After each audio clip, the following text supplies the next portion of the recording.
What if everything we've been told about the rise of digital currencies is missing the most critical piece? While headlines rave about Bitcoin and Ethereum, something far more strategic is brewing in silence, a challenge to the global supremacy of the US dollar itself, in the battlefield. Not New York, not London, Hong Kong. Starting August 1st, every stablecoin issued in Hong Kong will be subject to regulation under the Hong Kong Monetary Authority. It's a turning point, because buried within that regulation is a doorway for offshore Renminbi or RMB to go global. Is Beijing quietly engineering a backdoor into the global financial system, bypassing SWIFT, and pushing for a post-dollar future? In this episode, we're breaking it all down: what the RMB stablecoin actually is, why Hong Kong is so uniquely positioned to launch it, and how it might just represent China's boldest move yet against US financial hegemony. So here's the question for you. Can a digital Renminbi stablecoin really dethrone the global dominance of the dollar? Yes or no? Let us know in the comments. We want to hear what you think. Because what's buried at the end of this story could reshape your view of currency, power, and digital finance forever. As part of a sweeping digital asset initiative, Hong Kong is moving to legislate stablecoins. Starting August 1st, any stablecoin issued in its jurisdiction must comply with regulations laid out by the HKMA. This provides a crucial level of consumer protection and market legitimacy. But beneath the surface, something more strategic is unfolding. It's among the different types of stablecoins potentially entering circulation. One stands out. The Renminbi-backed stablecoin, specifically, offshore RMB or CNH. Why does this matter? Because for years, the US dollar's dominance was reinforced by the SWIFT network and the inertia of history. But digital currency, backed by blockchain and cleared outside SWIFT, opens avenues other currencies could never explore before. Major players are moving fast. You've got the likes of Ant Group and JD.com, two of China's largest tech finance hybrids, actively preparing to issue Renminbi-backed stablecoins. What makes this interesting isn't just their size, but the strategic intent behind it. These aren't simply corporate ventures testing digital currency markets. This is part of a coordinated push to modernize RMB flows and circumvent reliance on Western financial pipes. Imagine this: Chinese goods sold globally, priced and paid in RMB-backed stablecoins that never touch a SWIFT transaction or pass through a US-dominated clearinghouse. That changes everything. So why Hong Kong and not Shanghai, Beijing, or Shenzhen? For years, Hong Kong has quietly become the world's largest offshore RMB clearing center. At the heart of this position is CIPS, the cross-border interbank payment system. Unlike SWIFT, which the West dominates, CIPS allows banks to conduct RMB-based cross-border transactions directly. Leveraging this infrastructure, Hong Kong becomes the ideal sandbox for Renminbi digital assets. It's where capital control lines blur and offshore conduits open into regulated corridors. That, combined with common law frameworks and proximity to China's tech infrastructure, makes Hong Kong nearly irreplaceable in this context. Let's clarify something that often confuses even seasoned investors. What's the difference between onshore and offshore Renminbi? Onshore RMB is what S use within China.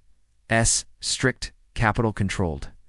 Economy, think of it as currency you use when you physically in mainland China. Offshore RMB, though, exists outside those controls.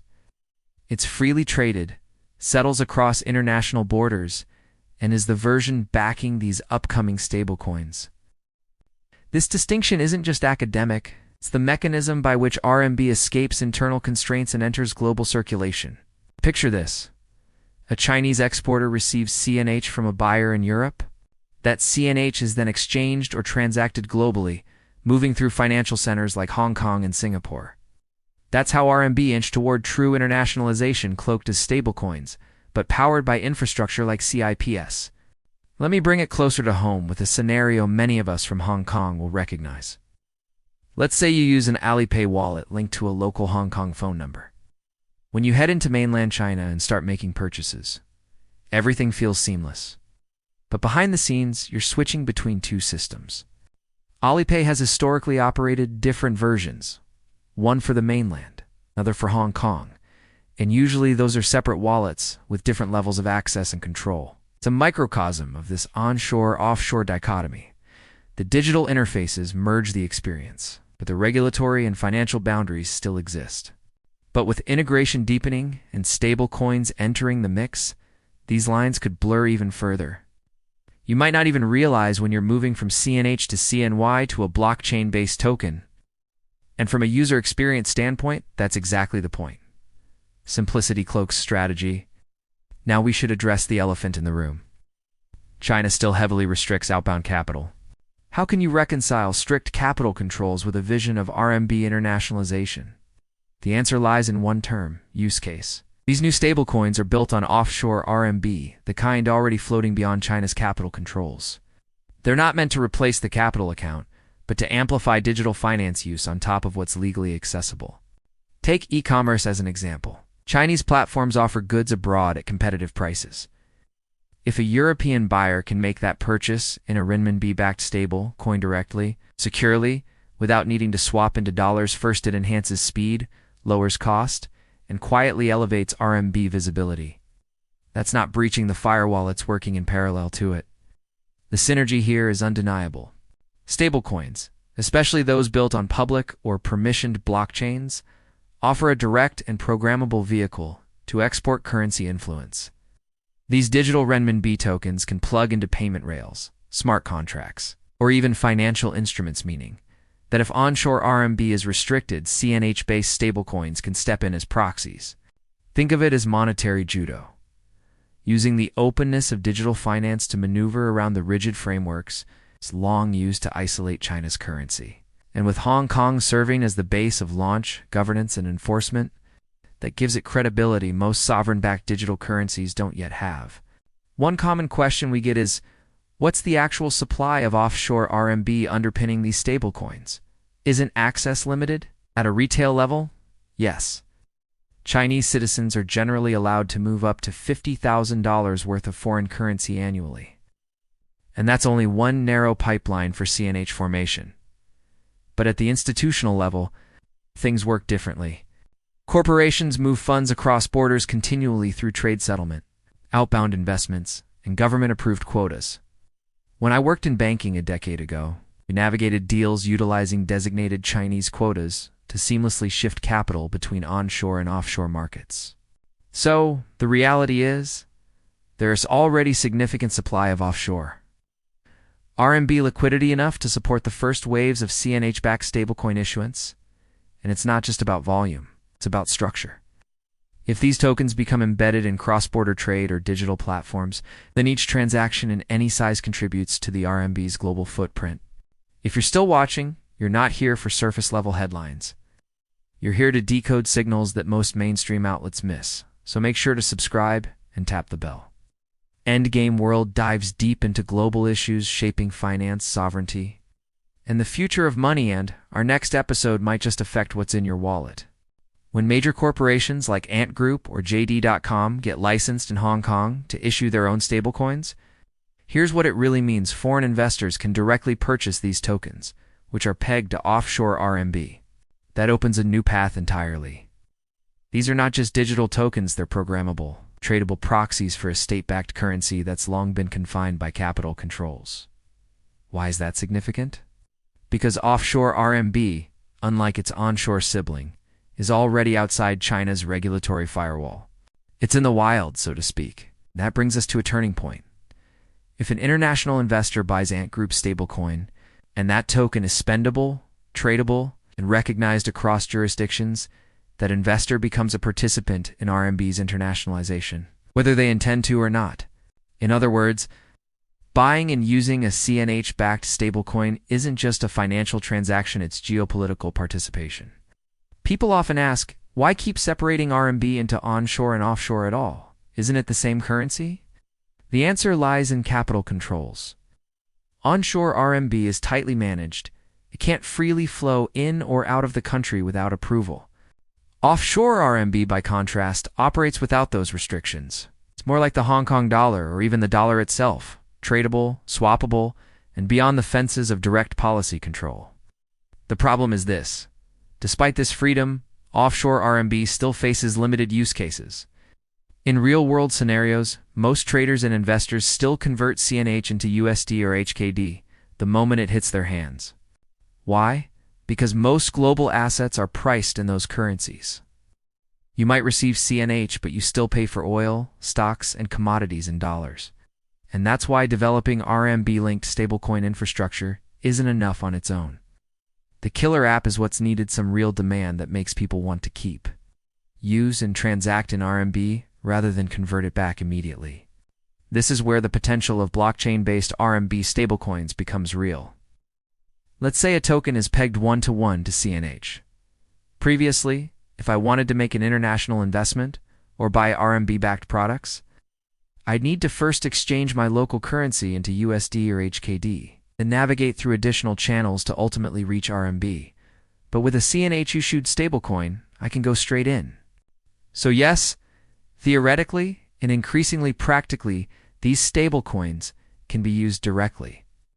As more enterprises start accepting these tokens, especially those involved in cross-border services or goods, we're seeing an ecosystem being built where RMB lives natively in digital form. This doesn't just lower friction. It rewires entire transaction routes around traditional FX bottlenecks. And here is the true strategic prize. When there's sufficient demand to accept and use RMB tokens directly in trade, you no longer depend on the dollar. You've created a parallel financial plumbing system, and once that system is in place, volume follows. Hong Kong offers something unusual. It's not just launching RMB stablecoins, it's also initiating HKD-pegged tokens, a dual-track strategy. So which is primary, HKD or RMB? The reality is both serve different purposes.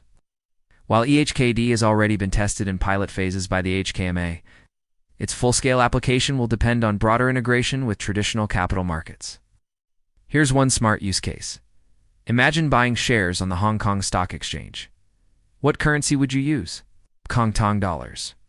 So if we tokenize those shares, a process known as RWA tokenization, you'd likely need a digitized HKD to settle them on-chain smoothly. That's where an HKD stablecoin comes in. It's not designed to challenge the dollar or internationalize. It's for protecting domestic monetary interoperability during a broader shift into tokenized finance. RMB tokens cover the international play. HKD tokens protect the home turf. But who's really behind the eHKD? This is important. eHKD isn't a corporate-issued stablecoin like Tether or USDC. It's closer to a state-backed instrument.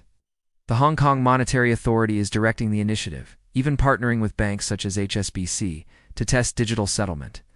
So yes, eHKD belongs to the sovereign sphere. But here's where things get tricky. Unlike major tech companies in the mainland, Hong Kong doesn't currently have a pool of mega-private players with the financial gravity to anchor a market-dominating stablecoin. The government has to be involved, or it simply doesn't fly. This brings us to an uncomfortable, yet important question. If dollar-pegged stablecoins are already widely used and accepted, why should investors care about RMB or HKD-backed ones at all? The answer lies in utility. Dollar stablecoins are great if you're planning to invest or trade in dollar-denominated platforms. But Chinese e-commerce platforms and financial services are increasingly incentivizing RMB settlement. Once you introduce programmable benefits like loyalty points, embedded tax rebates, or faster customs clearance, the RMB stablecoin starts to offer advantages beyond just currency parity. HKD stablecoins, on the other hand, serve regional purposes. Tokenized access to Hong Kong equities or government bonds, for example, could soon require HKD stablecoin settlement.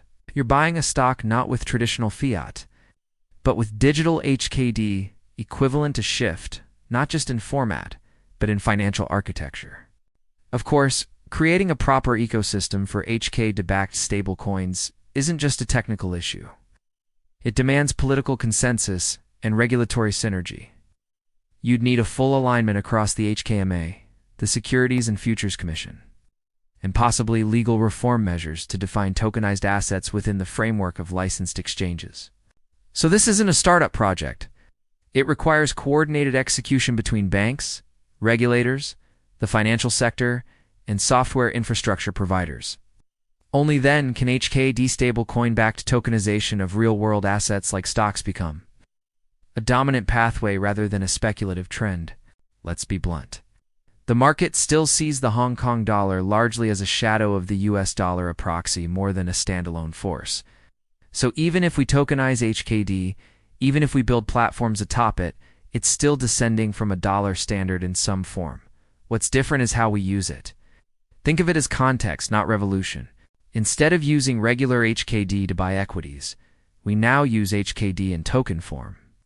The asset is the same, the rails are different. But that switch enables automation, settlement speed, and additional programmable actions on top of tradition. That's the shift. Same currency, now embedded into the digital financial layer. Zooming out, what's Hong Kong's real role in all this? It's not just about creating stablecoins or sandboxing new blockchain projects. It's about enabling offshore RMB to go global securely, credibly, and within a framework that international investors recognize. This mission is larger than any corporate pilot or retail wallet pilot. This is about restructuring the financial gate, where RMB exits China and enters the world as a usable, tradable, programmable medium of exchange. That trifecta RMB stablecoins, plus blockchain rails, plus CIPs, as clearing backend is unique to Hong Kong's positioning. No other jurisdiction holds that precise alignment of East-West finance, regulated crypto forward thinking, and geopolitical neutrality. And that's why Beijing entrusted this task to Hong Kong. Let's bring this full circle. China has long sought to internationalize the RMB, but capital controls made that goal elusive. Offshore RMB never had a strong enough channel to become the backbone of global trade or finance. Now, with Hong Kong at the center of a stable coin-driven blockchain-enabled transformation that may be changing, this isn't a footnote anymore. It's a potential turning point. RMB stablecoins are backed by offshore liquidity and deployed. From a financial center with both transparency and tech savviness, they don't need to replace the US dollar to matter. All they need to do is carve out enough usage where RMB becomes a viable alternative outside the constraints of SWIFT and beyond the dominance of USD. And if Hong Kong pulls it off, it reclaims a serious slice of financial influence in a world that's rapidly reconfiguring. So here's the final question for you. Is Hong Kong about to become the launchpad for a new global currency era? Or will entrenched dollar systems prove too strong to dethrone? Let us know what you think in the comments, yes or no. And if this episode helped reshape how you think about currency power, regulation, or global finance, make sure to subscribe and hit the bell. There's more to come. And trust us, the next move in this game, it may hit closer to home than you think. This is Endgame World, where finance meets power, strategy shapes systems, and you're always 5 steps ahead.